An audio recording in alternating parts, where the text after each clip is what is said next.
Bonjour les enfants. Dans cette vidéo, j'aimerais revenir pour vous sur un point précis du paragraphe de dissertation, une vidéo ayant déjà été faite pour en exposer les grandes lignes. Ce point, c'est l'exemple. Comme vous le savez, une dissertation porte sur une question littéraire s'appliquant à une œuvre et à son parcours associé. Pour y répondre, vous êtes amené à composer plusieurs paragraphes qui vont constituer, in fine, votre démonstration. Mais au sein de ceux-ci, qui représentent à une moindre échelle une mini-démonstration, disons, eh bien, se trouve développé un argument, une idée générale si vous préférez, et cet argument doit être illustré, exemplifié.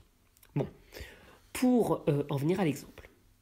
L'exemple est un élément essentiel de votre démonstration, car en effet, c'est lui qui, en exposant un cas concret, permet de préciser votre idée, qui, elle, est générale, abstraite. Si vous voulez, l'exemple se charge de montrer comment votre argument s'applique exactement dans les œuvres. Vous devez comprendre que tout est lié. L'exemple, ou plutôt les exemples, car il faut parler d'eux au pluriel, permettent de consolider votre argument, lequel s'inscrit dans une partie ou un axe, qui marque un mouvement, une orientation, pour répondre à votre problématique. Voyez cela comme une sorte de jeu de poupée russe où chaque élément renvoie à un autre, ou selon votre préférence, à un puzzle où chaque pièce s'imbrique dans une autre. L'exemple donc sert en quelque sorte à resserrer les mailles de votre propos en vous appuyant sur des morceaux précis. À travers les exemples, vous montrez que l'œuvre au programme a été lue et étudiée avec soin, puisque c'est aussi un point qu'évalue la dissertation. C'est l'occasion également pour vous de manifester votre compréhension du parcours qui l'oriente, en l'associant à d'autres références, et surtout aussi de témoigner tout bêtement de vos connaissances littéraires. Nous verrons que pour le choix des exemples, deux questions se posent. La première tombe sous le sens, ou les prendre. Eh bien, vous ne manquez pas de lieu pour faire vos courses, si je puis dire. Vous pouvez piocher vos exemples, et c'est très majoritairement là qu'il faut aller, dans l'œuvre intégrale inscrite au programme, et étudiée au cours de l'année. Vous avez donc à sélectionner des passages précis qui montrent que vous la connaissez, cette œuvre, sur le bout des doigts. Pour un roman, ciblez des chapitres ou des épisodes. Pour une pièce de théâtre, référez à des scènes, à des répliques. Pour un recueil de poèmes, soyez en mesure de citer des poèmes précis. Le nec plus ultra serait d'être en mesure de citer de mémoire des formules importantes que vous auriez mémorisées.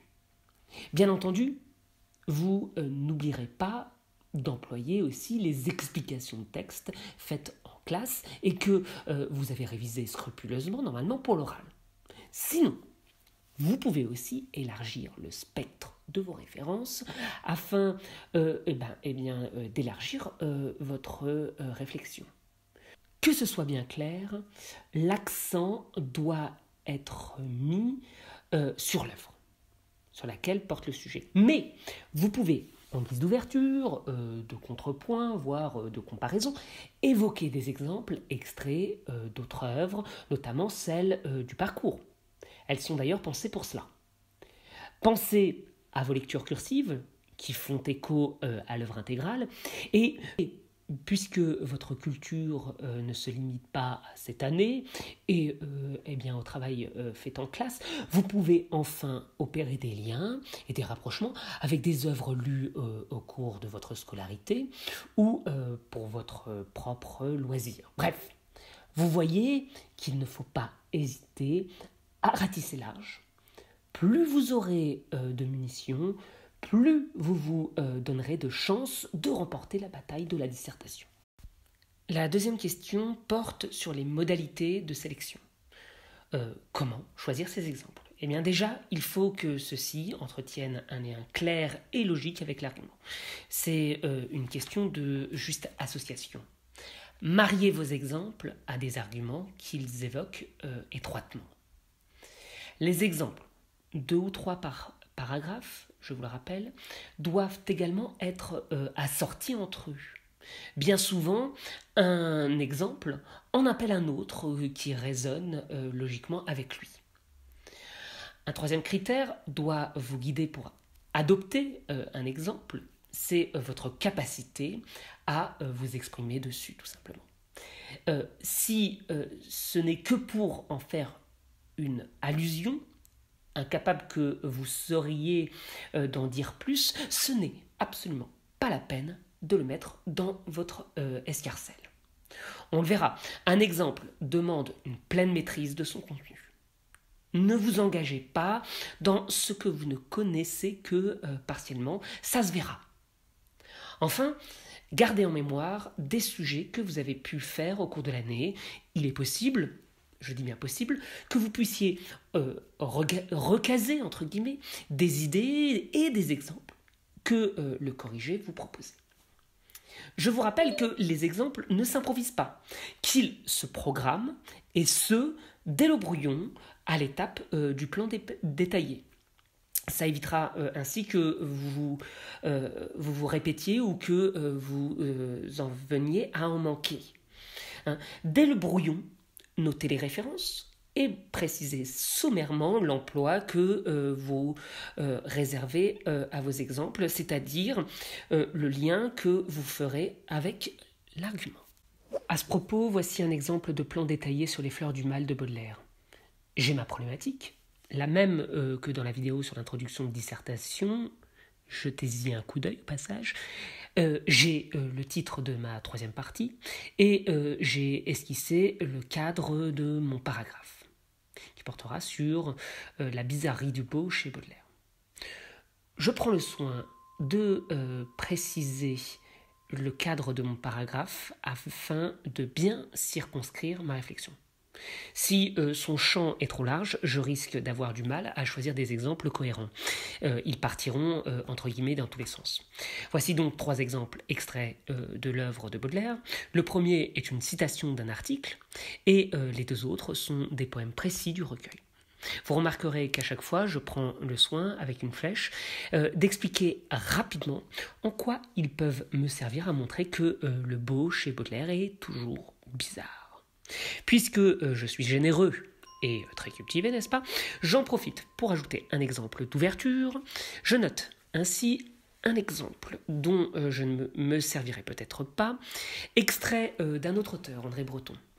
Je fais donc le lien entre les métaphores surréalistes qui jalonnent Union libre et la bizarrerie esthétique de Baudelaire. Une astuce au passage pour ne pas venir à manquer d'exemples, listez-les sur une feuille. Vous n'aurez alors plus qu'à piocher dedans. Se pose pour finir la question de la rédaction de l'exemple. Comment donc bien l'exploiter à l'écrit ? Alors faisons simple et clair. Vous avez entamé votre paragraphe en exposant et développant votre argument. Ok. Il est temps donc de l'illustrer. Pour commencer, donnez des repères clairs à votre exemple. Donnez-en le titre s'il est besoin, si c'est un chapitre ou un titre de poème par exemple.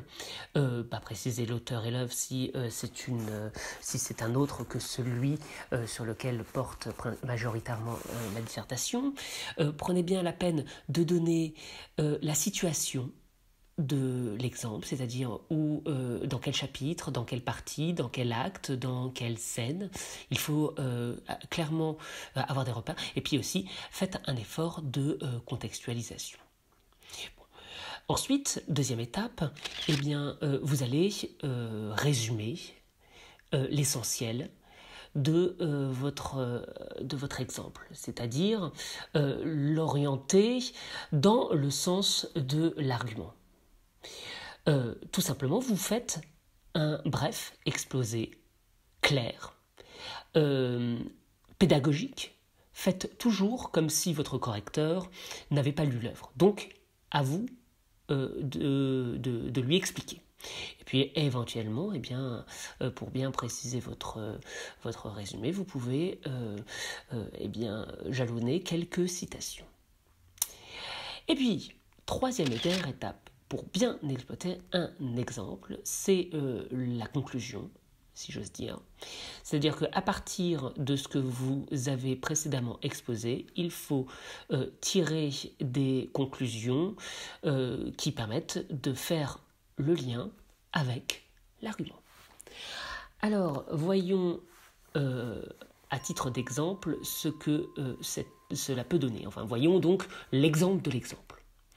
Vous remarquez que dans le premier exemple qui porte sur une à la beauté, je commence par tout simplement donner son titre. C'est ainsi qu'on peut voir Baudelaire s'adresser directement à la beauté dans son hymne à la beauté, laquelle prend, comme dans d'autres poèmes du recueil, les traits d'une femme. Je donne l'essentiel, puis j'approfondis un tout petit peu. S'interrogeant sur la nature et l'ivresse qu'elle procure, le poète accumule les antithèses afin de rendre compte de son caractère insaisissable, voire mystérieux. Donc là, je rentre plus en profondeur. Et après être rentré plus en profondeur, je tire la conclusion qui est la suivante. À la fois divine et infernale, la beauté baudelairienne frappe l'essence du poète par son inquiétante et indicible étrangeté. Et bien voici, la boucle est bouclée et j'ai pris le soin de relier mon exemple à l'argument. Illustrez bien vos dissertations, elles n'en seront que de qualité.